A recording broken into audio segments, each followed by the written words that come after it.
Good afternoon, and thank you all so much for joining us today. Today's talk, Pierres de Caractère, an exploration of Earth's treasures, will explore the world of diamond, ruby, sapphire, and emerald stones and their remarkable qualities through the creative work of Cleef Arpels. I would like to extend my deep thanks to our two distinguished speakers, Joanna Hardy and Olivier Segura. Joanna is an independent fine jewellery expert with an auction career both at Phillips and at Sotheby's, and has for the last 12 years been working independently. A well-known lecturer and much published writer, and for those who can spot a number of her volumes on the bookcases behind her, she also curates contemporary jewellery exhibitions and has a foundation jewellery course available online on learningwithexperts.com. Olivier Segura is the scientific advisor of l'École, School of Jewellery Arts, which is supported by Cleef Arpels. He has a unique combination of skills. Deeply involved in all the technical aspects of gemology, he has also spent a tremendous amount of time involved in the field in many parts of the world, and particularly in Burma. Since this time last year, he is also the president of the French Gemology Association. I'm going to pass over to them now for what I know is going to be really, truly enlightening discussion. So over to you, Joanna and Olivier. Thank you. Thank you very much. Thank you, Philippe. Hello, Joanna. Thank you, Philippe. And hello, Olivier. How lovely to see you via technology. Yes, exactly. It was a long time ago. We met last time in the field. Well, the last time we met was actually in Colombia. So that's where we start, isn't it, with emeralds? So that's quite appropriate. Exactly. So let's start with the green one. Exactly. So we can start with the green, the famous green beryl.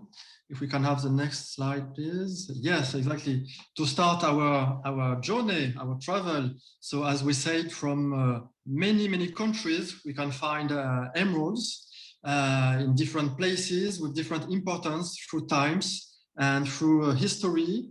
And of course, one of the main important country for emerald is Colombia. I think maybe everybody here knows that you can find beautiful and wonderful emerald in Colombia.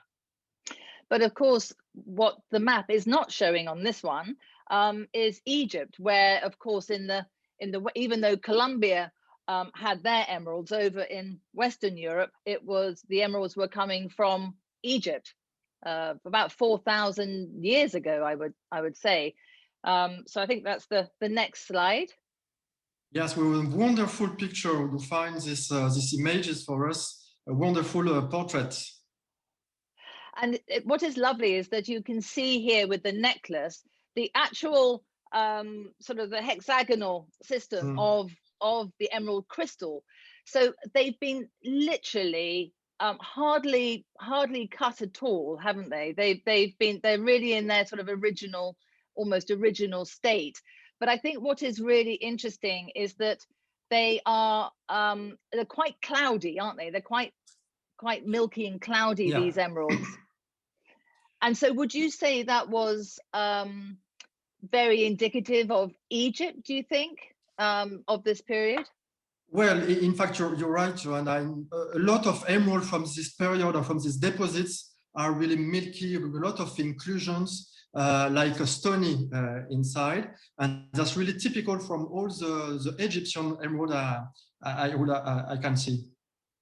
I mean, they now, later on, it was coined as Cleopatra's Mines. But of course, that was a description that was much later presented to the area. But this is sort of in the eastern desert of Egypt. And I think you can see all these very small tunnels trying to find this elusive gem. But what I find so interesting about gemstones is that it's about the talismanic properties. You know, these stones were so important in terms of the connection with another life. And with the gods, and you know, it had a completely different meaning, didn't it, to what we see sort of gemstones today? Yes, exactly. And the green color was so important for the Egyptian. It was meaning a lot of important meanings for the gods and for the heaven. So that's why this stone, and particularly the emerald, was very important for them. I think, I mean, when we look at all the stuff, I mean, we're looking at the main ones today, but it's quite obvious that green represents paradise and nature and rebirth and hope. And so that's very much what the emerald represented to everybody, really, even the across to the other side of South America as well. They still revered these stones so greatly. And I think that while the Egyptians were enjoying these emeralds on the other side of the planet, South America were also enjoying their emeralds until, of course, the Spanish came along in 1550. Yeah, yes. And that's why on the next slide, you can see wonderful and so beautiful emeralds, very typical green emeralds. That's quite unique because the green is so very so typical that it bears a real name, the emerald green. So that's really unique. What is an emerald? Of course, an emerald is part of the very large beryl family. And it's a very important family, and it depends on the different atoms inside the lattice of the beryl. You will have different colors. Maybe you know the aquamarine. Aquamarine is also part of the very large beryl family, but you have some iron atoms inside. If you have some maybe manganese atoms inside the lattice, you will have what we call a morganite. And if you have some chromium or vanadium atoms inside the lattice of this beryl, you will have the very famous one, the emerald. And here you have a very wonderful picture of the color from Cosquez. It's a mine in Colombia. We'll talk just after. I mean, when the Spanish conquistadors sort of discovered South America, and they were the ones that took the gold and the emeralds back to the West. I mean, we really hadn't seen emeralds of this quality before in the West. And as you say, I mean, much later on with morganite, it was George Kuntz who found the stone in 1910 in Madagascar, and he named morganite after J.P. Morgan, who was one of his main sort of financial supporters. And you can see, I love in the rock here, you can see the hexagonal crystal system there. So yes, the next slide. Yes, it's a wonderful sample. And just to explain, that's really the rock from where the emerald is found. So that's really like that you can find the emerald in the mine. But what we must stress, which is that it is very rare to find these stones. You know, they are not. You can go for months without finding anything. You know, it's. So how are they formed in Colombia? Here you see me in a very nice high vis and a helmet in Cosquez, the entrance to Cosquez mine, where I think they had for about 400 years they had been mining above ground, but now they're starting to go down. But what is it? How are the emeralds formed in Colombia? Well, there is different processes, but in Colombia, there is one very important process, and that's why we have put this map here, because we are on the Eastern Cordillera, and you have two parts, a western border with very famous mine for the emerald lovers. Maybe you know the name of Jacopi, Muzo, Cosquez, and on the other part, on the eastern border, you have the very famous mine of Chivor, Gachala, and the process for having emerald is quite unique, because to have a beryl, you need a beryllium, so it's a very rare element, and to have an emerald, I just said before, you need vanadium and chromium. And in the Earth, in geology, chromium, vanadium, and beryllium are not in the same places. So you need very specific geological processes to reunite, to take all the elements together, and that's very in few parts of the world you have this kind of geology. And looking at the map here, are you able to tell the difference between a Shiva emerald and a Cosquest and a Muso, for instance? Oh yes, it's possible. Actually, it's possible with some studies thanks to the isotope, the oxygen 18th isotope. But it's very complicated, and you need to destroy a very small parts of the emerald. That's why usually in the gemological lab, you can only precise if it's from Colombia or not, but exactly from which mine, which deposit, it's not possible in the classical gemological laboratory. This is why you are. This is why you're president of the gemological laboratory. That's why. What is interesting in Colombia, when you travel to Colombia, is when you are in Bogota, you are 2,600 meters high, and when you want to go to the mine, you go down to the mine. Usually, you go up to the mountain, and here you go down to the mine because Muso is 800 something meter high. I remember traveling from Bogota up to Cosquest, and it took by truck about 5 hours because the last bit is very windy, very small roads. But I did have the advantage of going by helicopter. Oh yes. Down. So it was seven hours up, and it was 15 minutes back. You're really lucky. I went only by truck, so it was difficult. Well, both ways. Yeah. So we have here, I mean, it's just beautiful countryside. I mean, it looks like, I mean, the jungle, you know, going by Egypt, which is just really harsh terrain. And then you've got this lush jungle here in Colombia. And that is a picture of Fura Antenna, which is the mountain that represents this sort of area. So next slide. A wonderful blue butterfly. Yes, beautiful.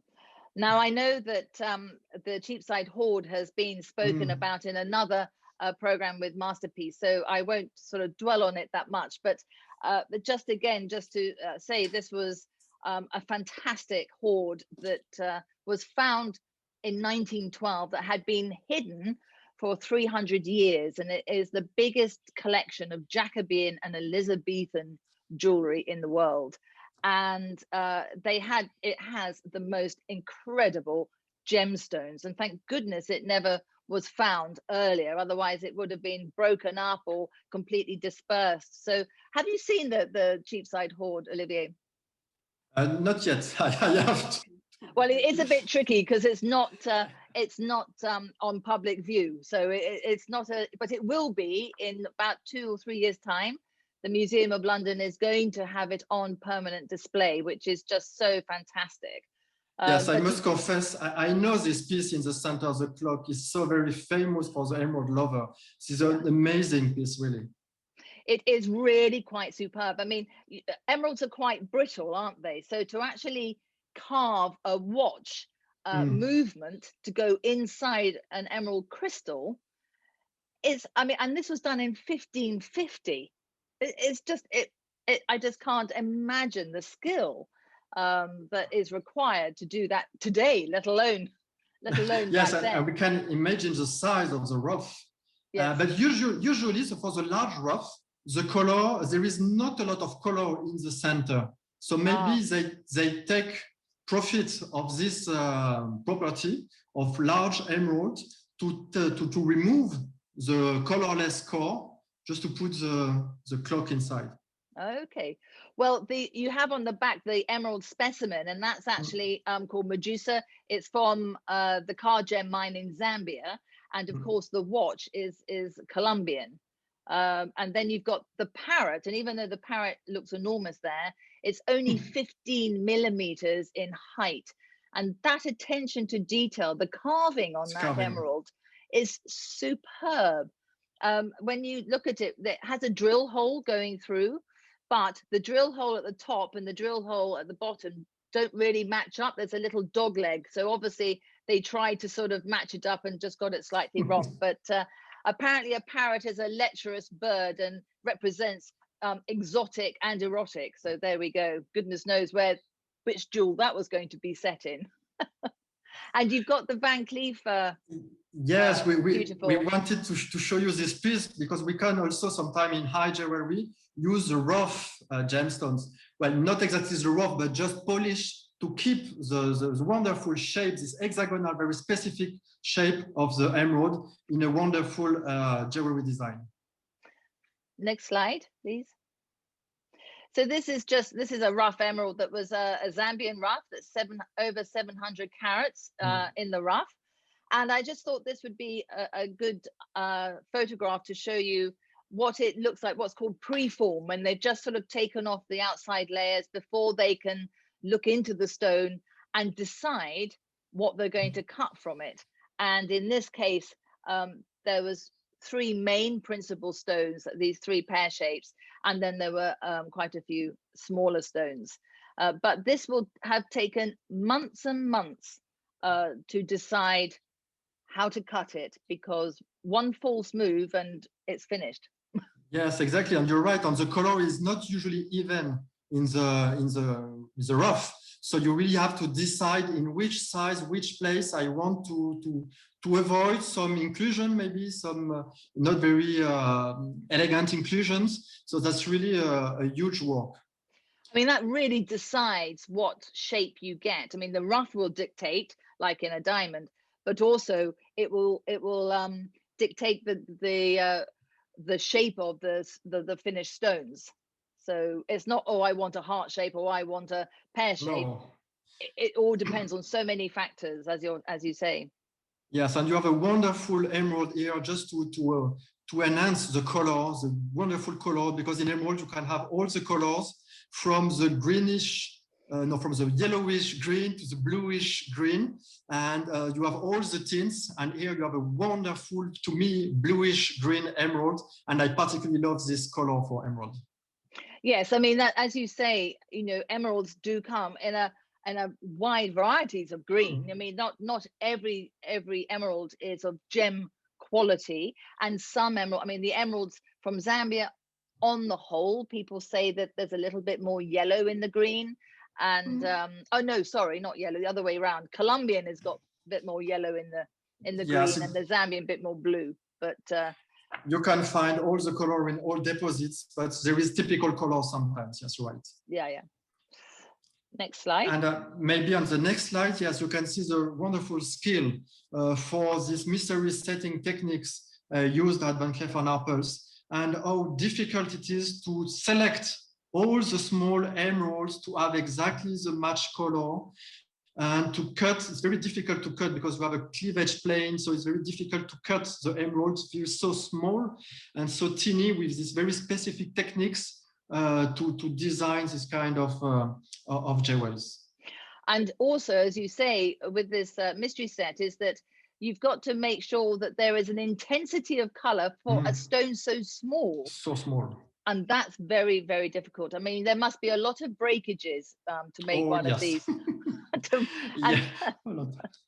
So when at Van Cleef, do you actually cut the stones yourself for the mystery set?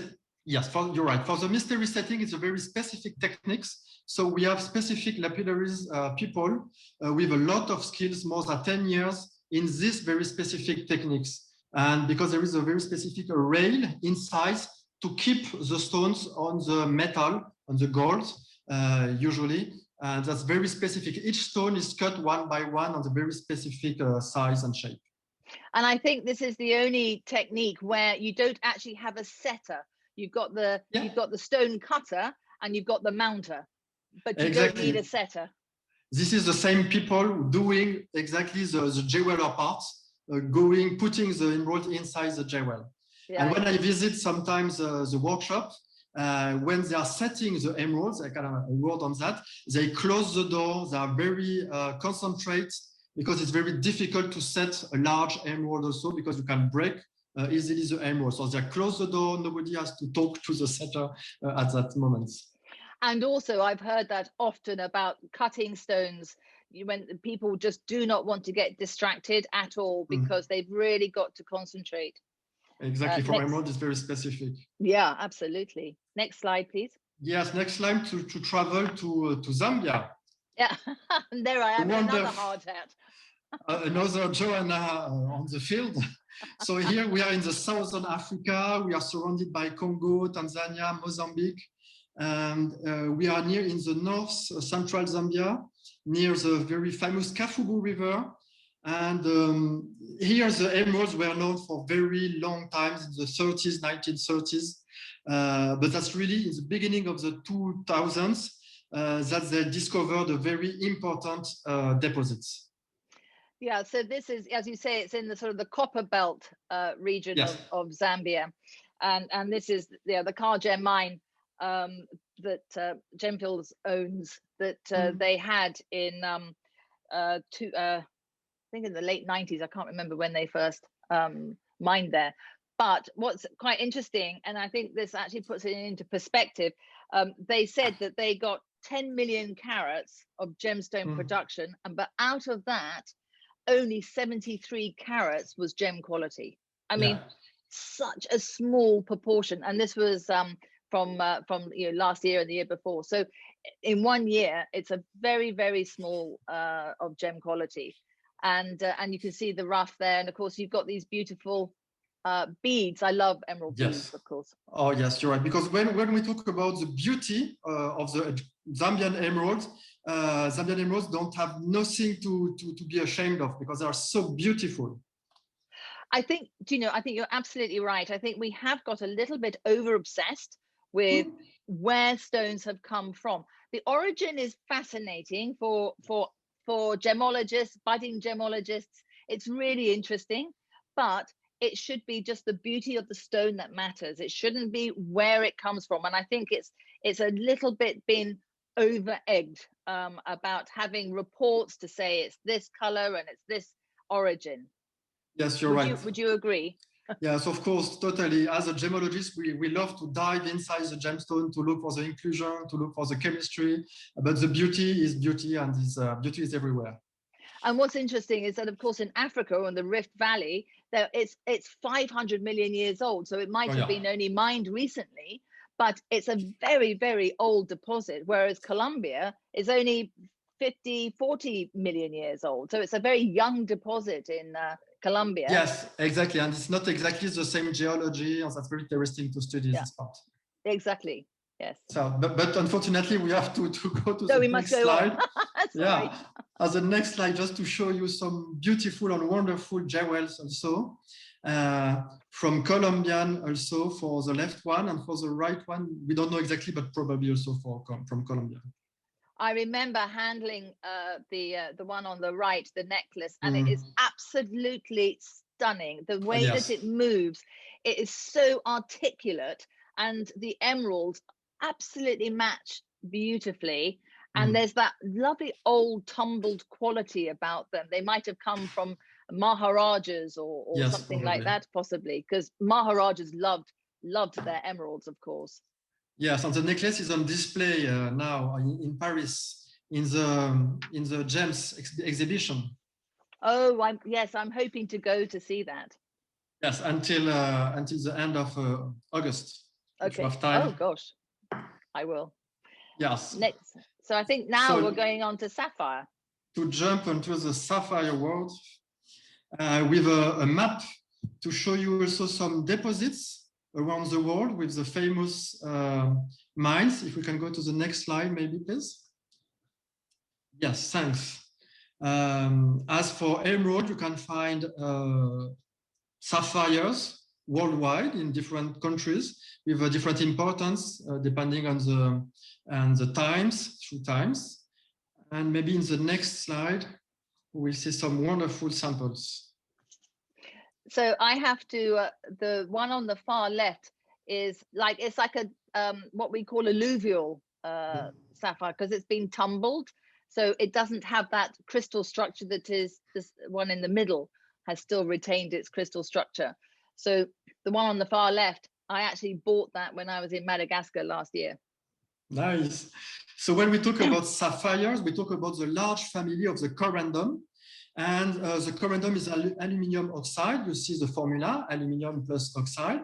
And same as beryl, if you have no other atoms inside the lattice, you don't have any color. So it's a colorless corundum. But if you have some titanium atoms inside, you have this, on iron also, you have this wonderful blue color. And if you have this blue color, you can call this corundum a sapphire. But if you have different atoms like manganese, like other atoms, for example, you can have different colors like we call fancy sapphires. And we call it green sapphires, yellow sapphires, pink sapphires, etc., like the pictures on the right. Pat, I can never say it. You say it for me. Patparacha. I do know, every time it gets me, that word. I can never say it properly. The famous patparacha, meaning a bit of orange and pink. I think it's exactly the picture of the ruff on the right.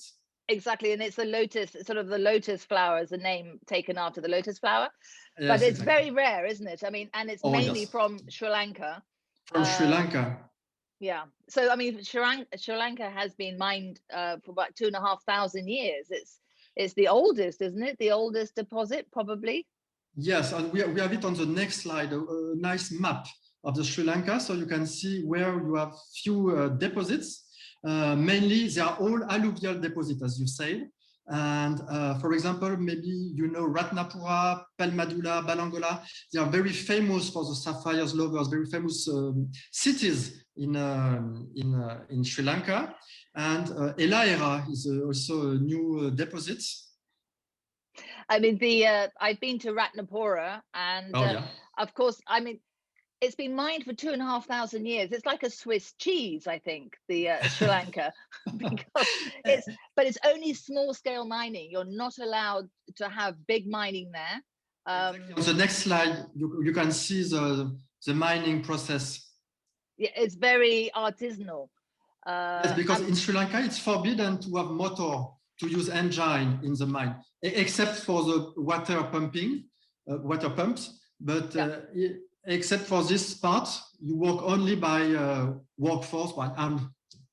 No, exactly. I remember. I think they have licenses, and then when the license is finished, they have to fill the hole up before they move on. It's been quite strict. And what's quite good is that it's been allowed to continue to produce some incredible sapphires. I mean, they're still producing amazing. I mean, Marco Polo, when he went to Sri Lanka, he was saying it's sort of the jewel box of the Indian Ocean back in the 1500s. I mean, the variety of stones that you find in Sri Lanka is really superb. But you don't find ruby, do you, necessarily? Usually you find sapphires and rubies together, but in Sri Lanka? You can find rubies, but that's very, very rare. Usually a lot of different stones, but rubies really exceptional. No, they're just pink sapphires. Yes, pink sapphire you can find, both better quality. And you can find also quite important and interesting pattern. On the next slide, you will see what we call a star sapphire.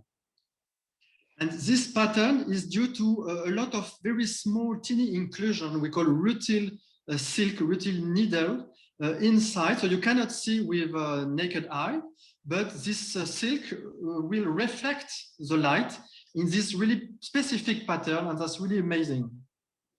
In fact, the star, it's either a 6-ray or very rarely a 12-ray star. Yes. But if the star, it sort of moves around because obviously you need a direct light source.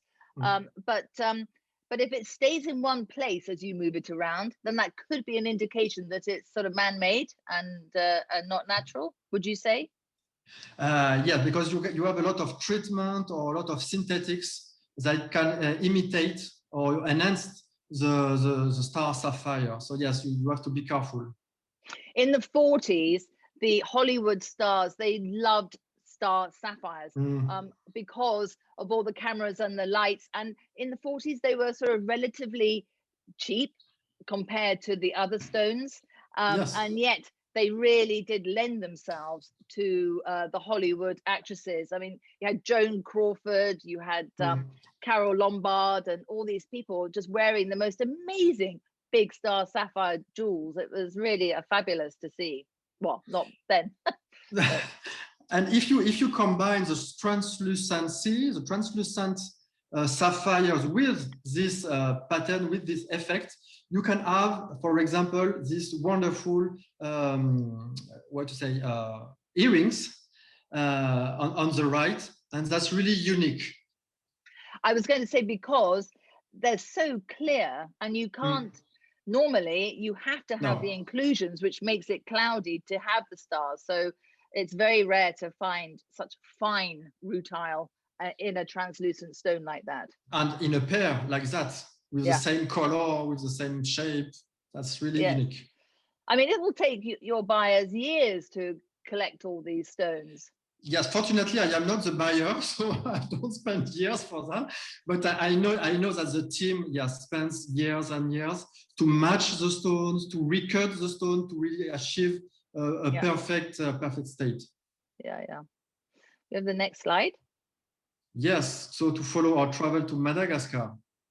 So you see, what I like is this Gondwana map in the top there, and you know the geology side of the world is that we humans have divided it up in calling it different countries, but they sometimes say that Madagascar is the biggest Sri Lankan deposit because people have been mining in Madagascar and then take it over to Sri Lanka and then selling it as Sri Lankan stones. Or Australia, the Australian sapphires, they also suffered the same consequence in the 70s and 80s by it being called Thai stones or Cambodia or not Australian, because they felt they'd get more money if it was a Thai stone or not an Australian stone. So and you can see that when Sri Lanka was literally almost joined with Madagascar, then of course from a geology point of view they are very similar, and even Kashmir is very similar, isn't it, to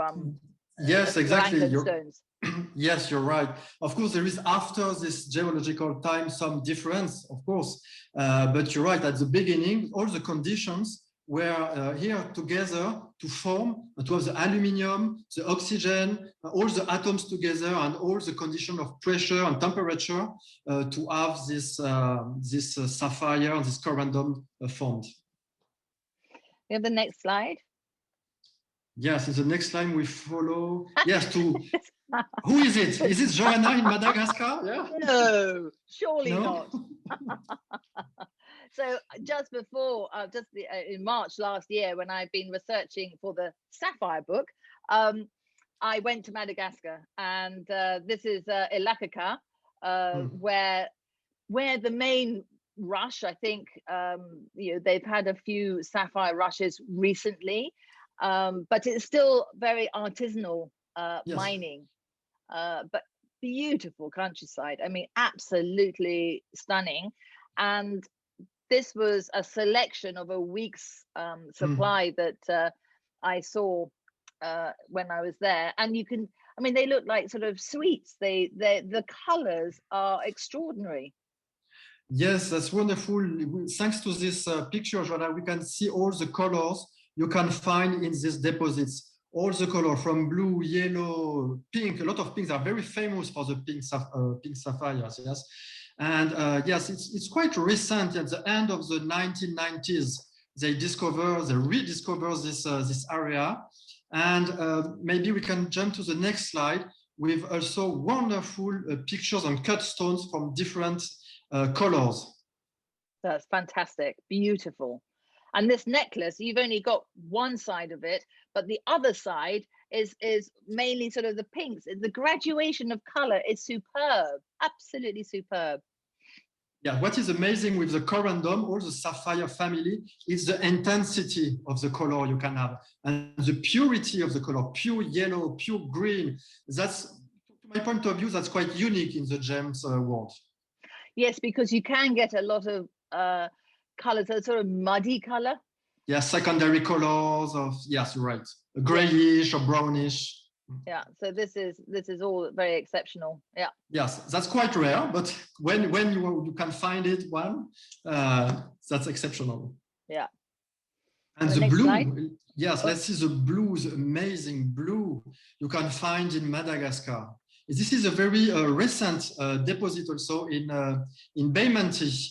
Baymanti is maybe the last discovery of the sapphire deposit in the last 2017, 18, something like that. So that's really recent. It's a small deposit, but the color, that's really, in my screen, I see really the right color. I hope in your screen you can see also, that's really pure blue, really blue like well, I don't have any words to describe this blue. And they're very very clear, very sort of, they're very amazing crystal clear.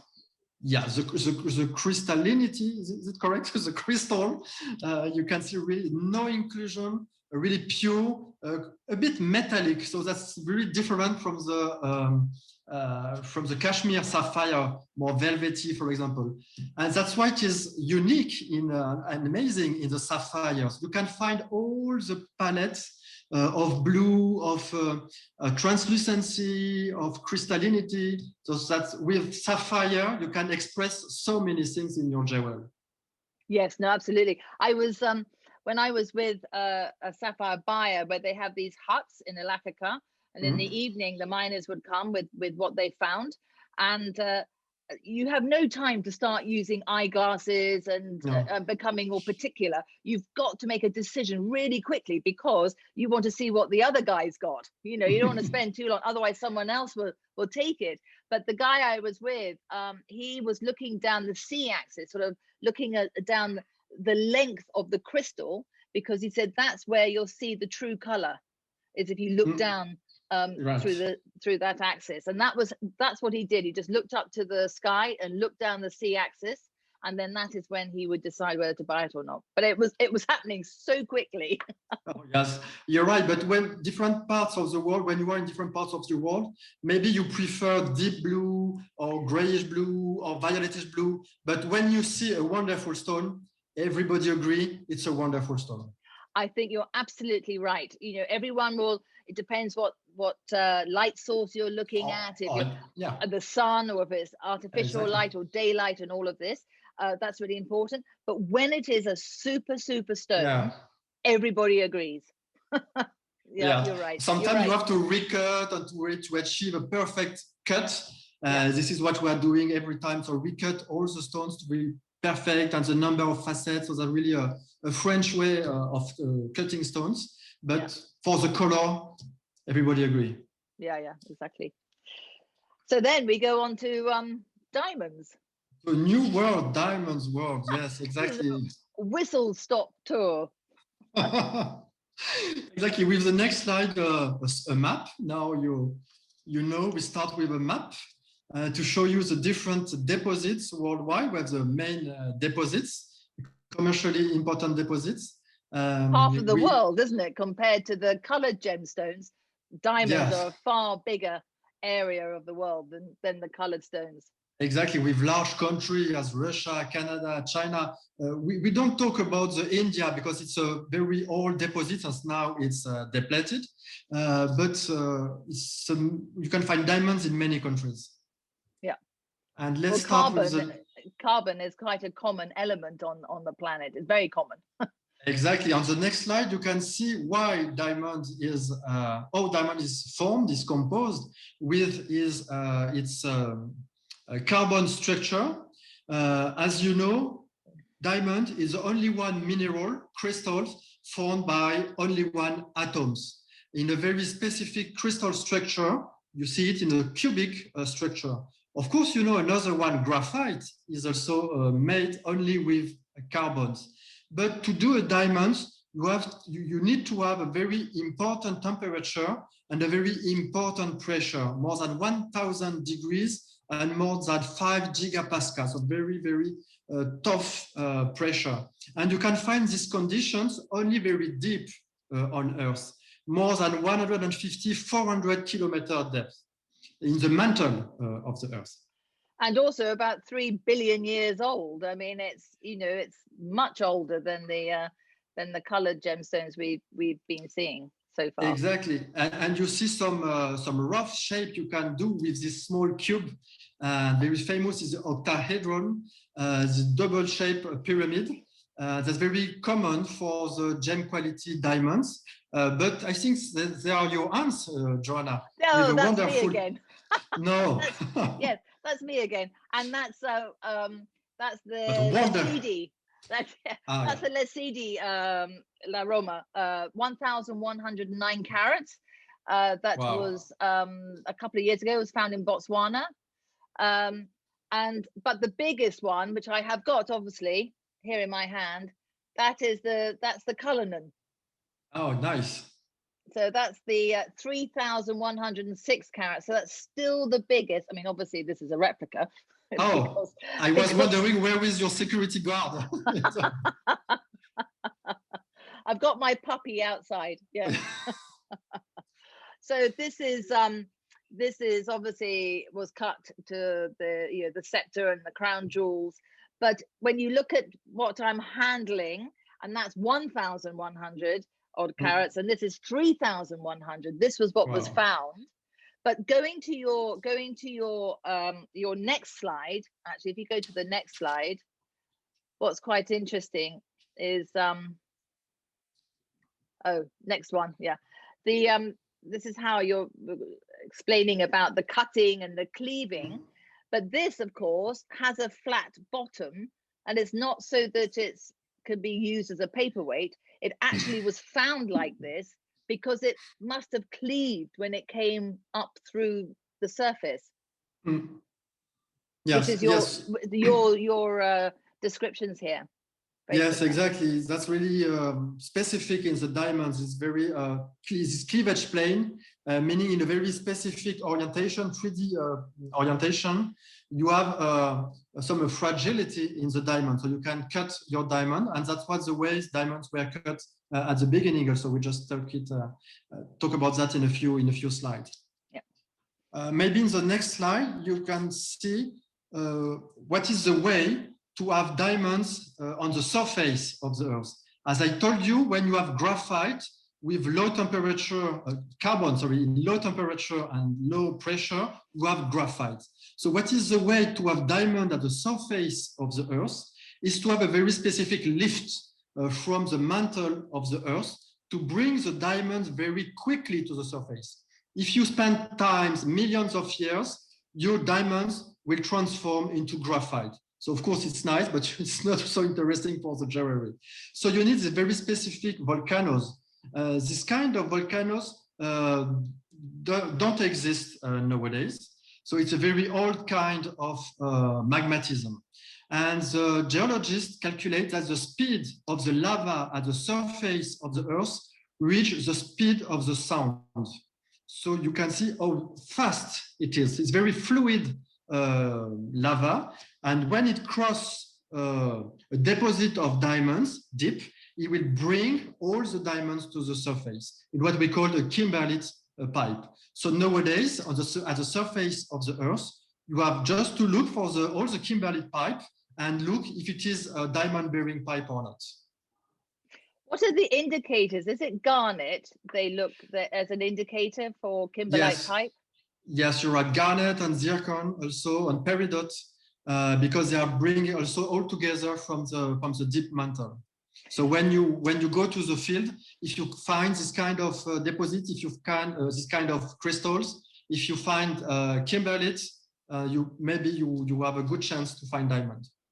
I heard recently that there is a new technology where you can, with a cut diamond, they can now ascertain a growth pattern that's unique to that particular diamond? Yes, thanks to some UV, very specific UV lens. It's not the same UV we use in gemology, but it's a very specific wavelength of UV. You can reveal some pattern and you can see the crystallization, the way the diamonds crystallize inside the Earth. And the way the diamond crystallizes is unique to this gemstone. So even if you cut the diamonds, you can find the same pattern in both diamonds. For example, if you cut the diamond in two parts. So that's what's really interesting, is that you can have, a D flawless XXX, but actually each one of those XXS D flawlesses are very different if you look at this kind of technology. So that would be a way of another way of ascertaining that that's your diamond. Do they actually map it out on big stones?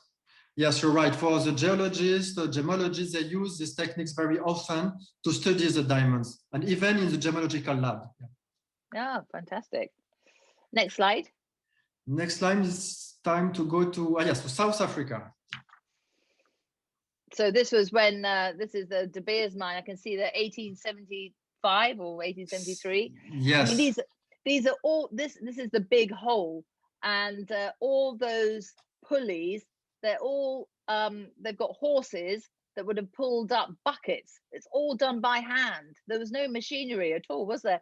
It was just at the end of all these strings were buckets of gravel, and everybody had their own areas to mine, and that's why you've got some are high, some are low, some are digging faster than others. Exactly. There is so many stories to talk about this time.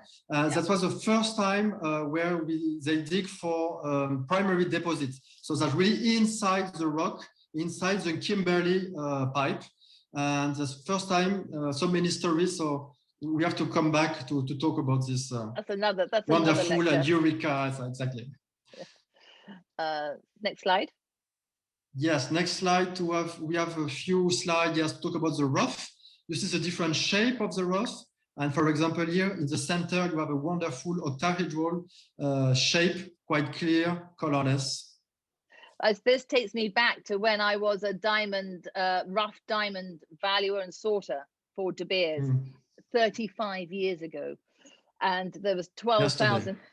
Yes, I know, I haven't changed. No. There's about 12,000, 15,000 categories the rough diamond went into. And, you know, you could tell from the characteristics on the outside which deposit it had come from. But as soon as you cut the outside, then of course you couldn't tell. So it was the opposite. Colored gemstones, you can look internally, and you can ascertain which country and maybe which mine. But with a diamond, the characteristics were all sort of on the outside with all these different cubic systems. Yes, you're right. That's what say diamantaire, but I think you need a lot of experience to be able to recognize it. I cannot do that. Yeah, absolutely. Next slide. Sorry. Yes, on the next, no, you're right. On the next slide, I just want to talk about this native cut, the way to use the crystals as octahedral shape in a very old jewelry. It's a wonderful here, Segura collection ring. And you see how they are set really the octahedral crystal inside. And after they succeeded in just cutting what we call a table cut, doing a cut, just cutting the top part of this pyramid octahedral shape. I mean, the cutting was done in secret to start with. Well, first of all, diamond is the hardest known substance to man, so they couldn't work out how to cut a diamond unless it's with another diamond because of its directional hardness. But it wasn't until really 1400 that they were able to cut a diamond, and they did it in secret to start with, because to cut this crystal that had come from the heavens or gods or whatever, they would feel that it would give them bad luck. So, you know, it was all done. And of course, the Romans used to use the octahedron to for a scribe and to cut. And so it was very much a part of a tool to start with. Yes, right. And that's only on the next slide. In 1919, that Marcel Tolkowski works on this very perfect shape to obtain the most reflection, the best reflection of the light inside a diamond.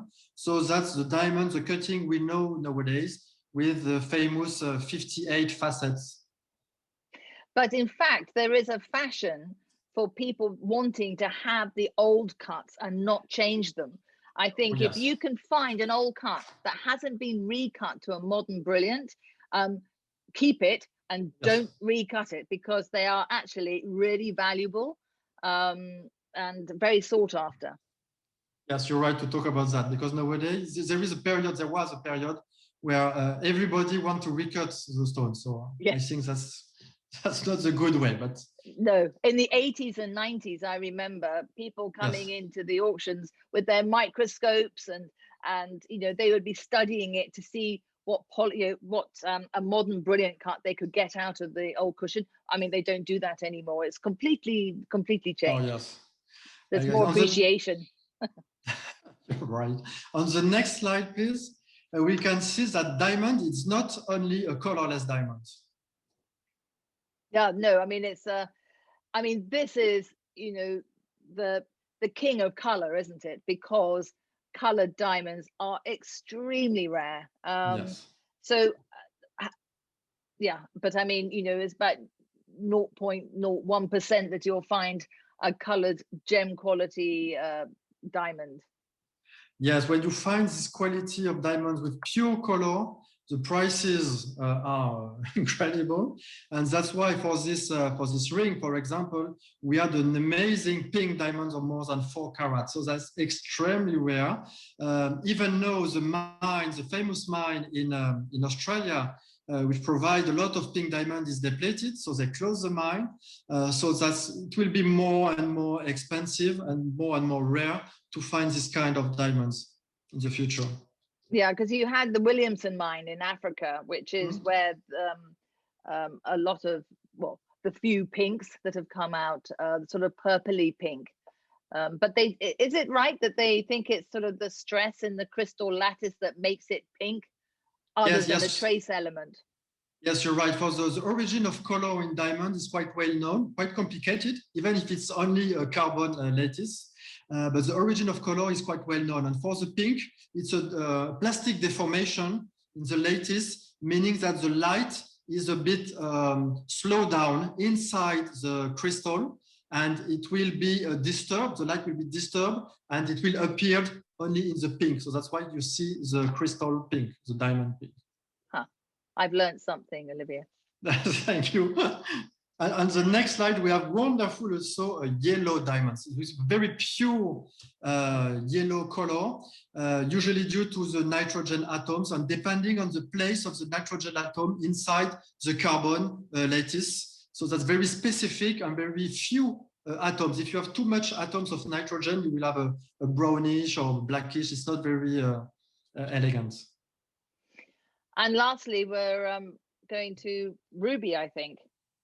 Yes, we have a last slide about diamonds to show you some wonderful, samples. And it's just a nice transition to talk about the ruby with this pair of earrings on the left. And first, of course, it's a map on the next slide, where you can find all the rubies deposits with the same idea as we talk about for sapphires, with the Gondwana and all the plate tectonics moving the different continents. In fact, the Himalayas were, I mean, it's very basic geology here, but the Himalayas were formed after the dinosaurs were extinct in about 50 million years. And that's because when India was sort of attached to Africa and the tectonic plate, it moved away, crashed into Asia, and then formed the Himalayas. And that's when rubies and sapphires were formed, amongst other stones, along that sort of Himalayan mountain range. So they're quite young. Yes, so you're right. There is two ways of ruby crystallization, one metamorphic and one volcanic. And that's why we decided to have on the next slide these two wonderful rough. And we decided maybe we don't talk about that, but ruby is the last part because we really love the rubies. The color is so intense. Maybe we can jump to the next slide, please. Just for you to see the amazing color of red rough rubies. But I think this is a really good example of seeing the two colors, because like sapphire has two colors, but the ruby, you can see the real purple red and the orangey red. You know, that you can really see that intensity and that diversity of color within one rough. So it's a real challenge for cutters, the ruby. Yes, exactly. And maybe you know that probably we have found the most beautiful ruby in Burma. So this is the next slide. So you can have pictures. The next slide does show such an array of different colors. Yes. From Burma and from, I mean, Mozambique is the biggest. Exactly. Here we go.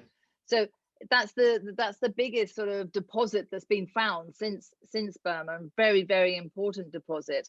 But you can see here just the whole range and whole spectrum that you will find from one deposit. Yes, exactly. That was exactly the same thing we say for the sapphires or for emerald.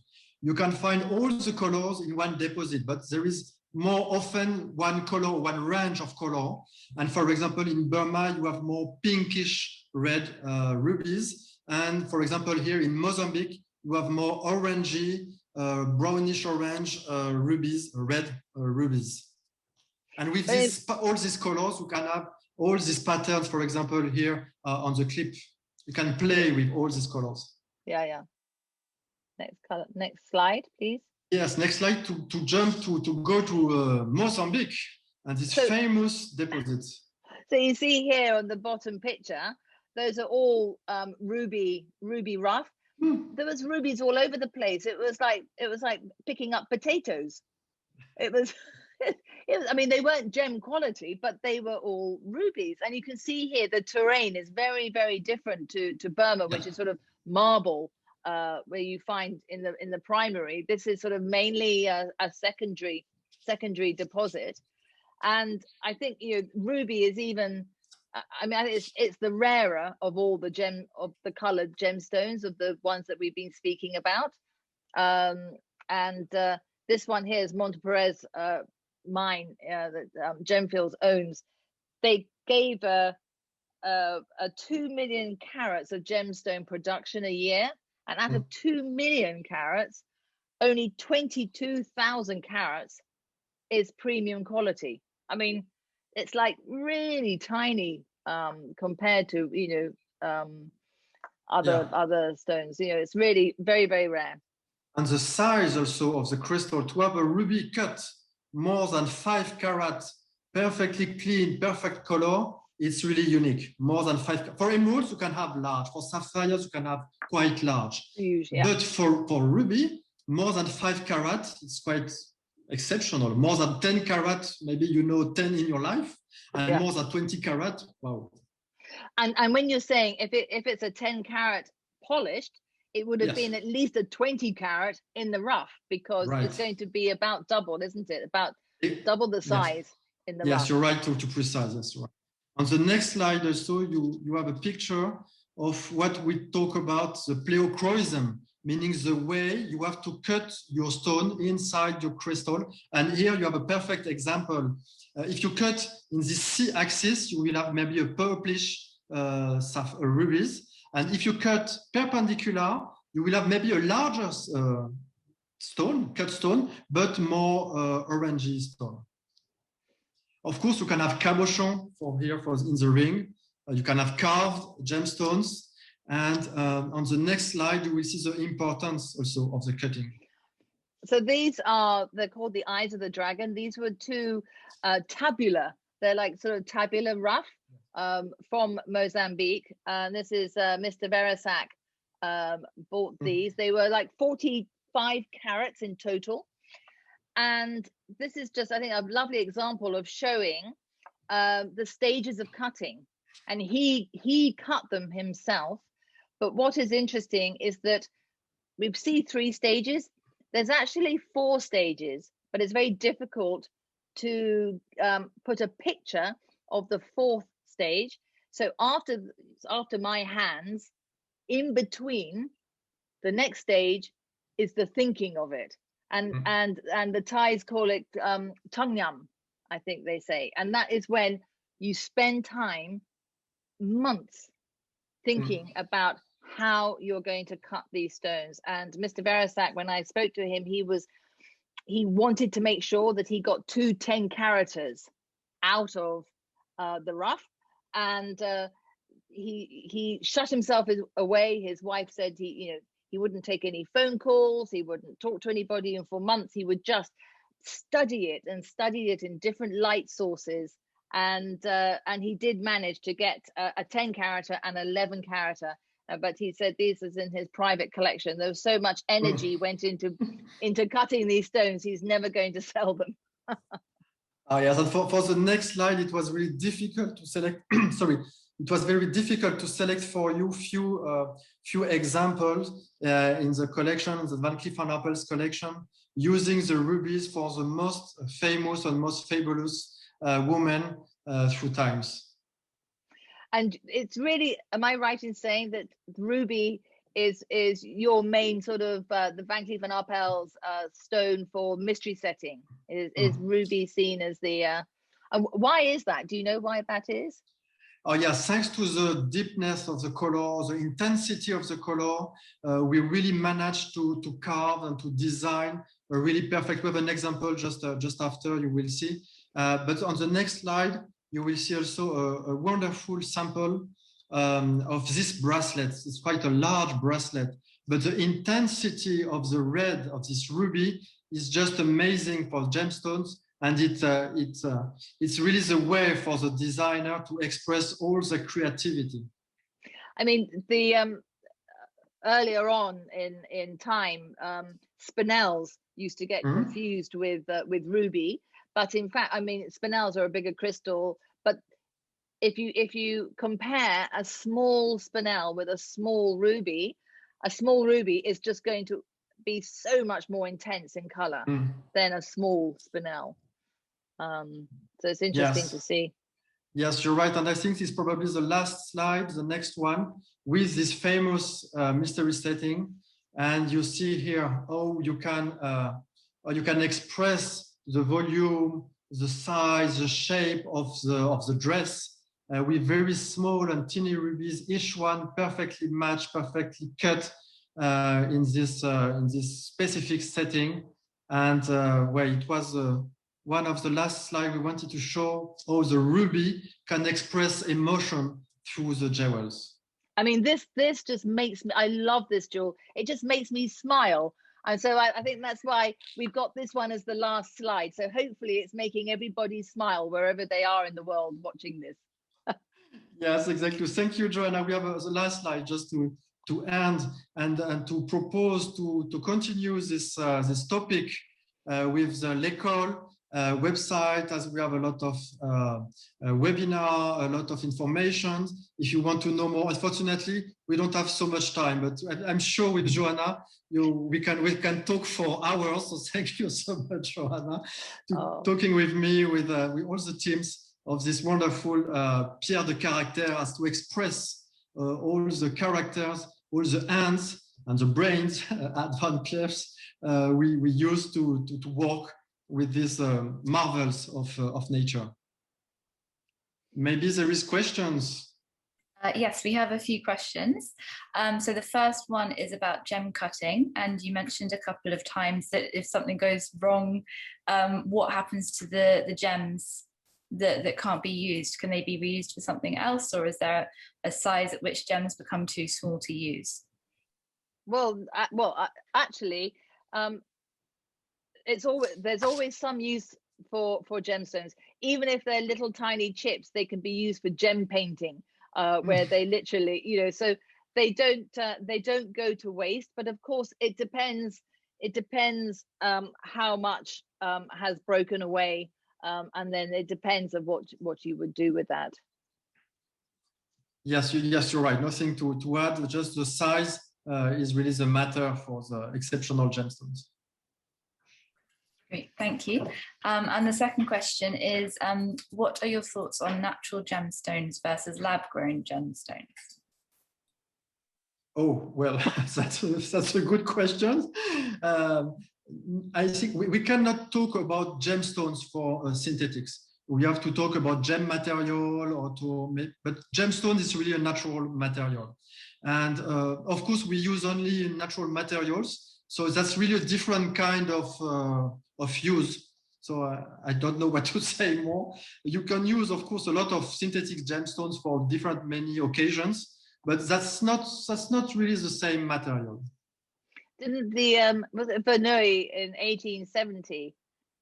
He was one of the first to make synthetic corundum back then. So we've had synthetic stones. I mean, we talk about synthetic diamonds now, but that's quite a relatively new thing. Whereas colored gemstones, we've had them since 1870. My passion is real gemstones, and so a synthetic stone is used for other purposes. Yes, when you start as a gemologist to dive inside really the gemstones and the diversity of the gems, when you talk about synthetic gemstones, they are all the same because they are made by men.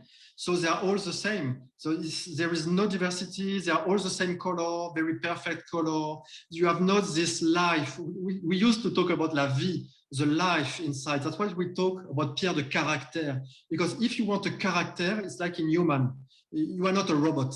If you want a character, you need a very small defect. You cannot see this defect, but you know there is something quite not perfect. This, I don't, the grain de beauté, I don't know in English, this very dark point here. That's really the charm of the stones we select.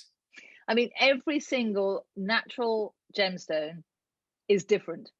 That you will never, ever, ever find two stones that are alike. It doesn't matter if it's an amethyst or a ruby. They will always be different. But a synthetic stone is the same as another synthetic stone. It's the same of that, you know, of ruby. So yes, yeah, it's not so funny. Yeah. yeah. Thank you. And a final question. What was used to cut early diamonds before they realized how to do it more effectively? It can only be with a diamond. There's no other way. Yes, right. They can use a cleavage, so with a hammer, so they can cut in both parts, but using the cleavage plane, so it's very specific. You cannot cut where you want. And after, of course, as Joanna said, only with diamond powder.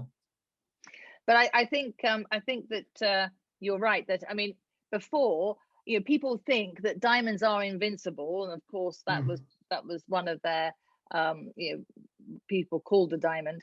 But you can chip a diamond if you've knocked it on the cleavage plane. Doesn't matter if it's being cut, you can still chip it. So it's not infallible. Yes, that's why you have to take care with your large diamonds when you wear as a ring with a ring. So you have to take care of that, or a cocktail ring. So yeah.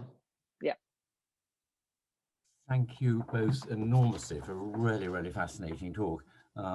I have an interest in non-precious stones, in coloured stones and marbles, which very much overlap with your fields. And I'm now really excited to think about making visits to precious stone quarries in various parts of the world.